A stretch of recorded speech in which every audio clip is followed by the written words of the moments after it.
The year is 2025. A shadow has fallen over America. This shadow is one of fear and uncertainty. It looms especially large for immigrant communities. The Trump administration has unleashed a new wave of deportations. These actions have sent shockwaves across the nation and beyond. Families are being torn apart. The promise of a better life is slipping away. The American dream is turning into a nightmare for many. The Trump administration argues that these measures are necessary. They claim it is about national security. They say it is about protecting American jobs. However, critics see a darker motive. They see an attempt to reshape the fabric of America. They see an attempt to exclude and marginalize. This is not just an American story, this is a human story. A story that speaks to the universal longing for safety, opportunity, and belonging. How this chapter unfolds will have repercussions for generations to come. It is a story that we must all pay attention to. The Trump administration wasted no time in setting its agenda. In January 2025, a series of executive orders were signed. These orders drastically changed the landscape of immigration enforcement. One order effectively shut down access to asylum at the border. The CBP One app, a lifeline for asylum seekers, was closed. Another order empowered immigration authorities.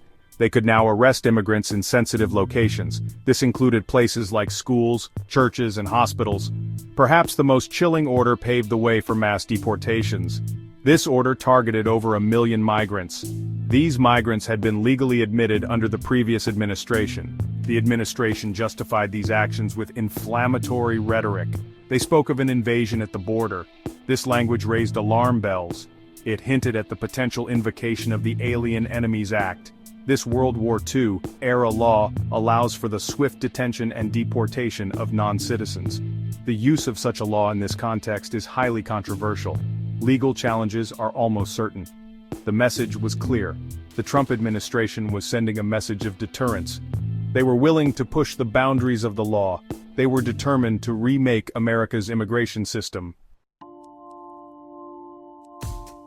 The international community watched with growing concern. Mexico and Colombia, two countries deeply affected by U.S. immigration policy, took a stand. They refused to passively accept the Trump administration's actions.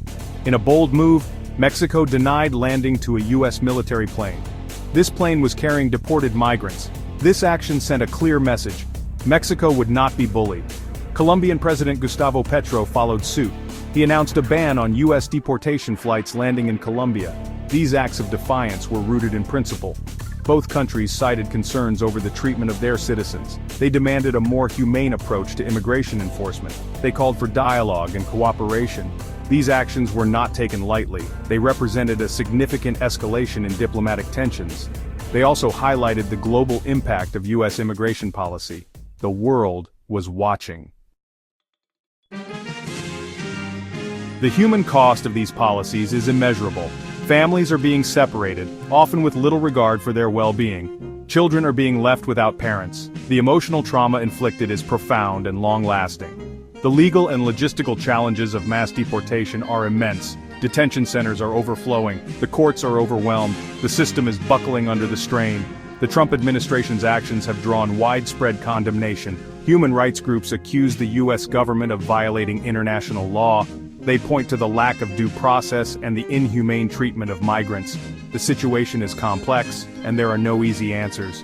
One thing is certain: the current approach is unsustainable. It is time for a new approach, one that is grounded in compassion, respect for human rights, and a commitment to finding solutions that work for all.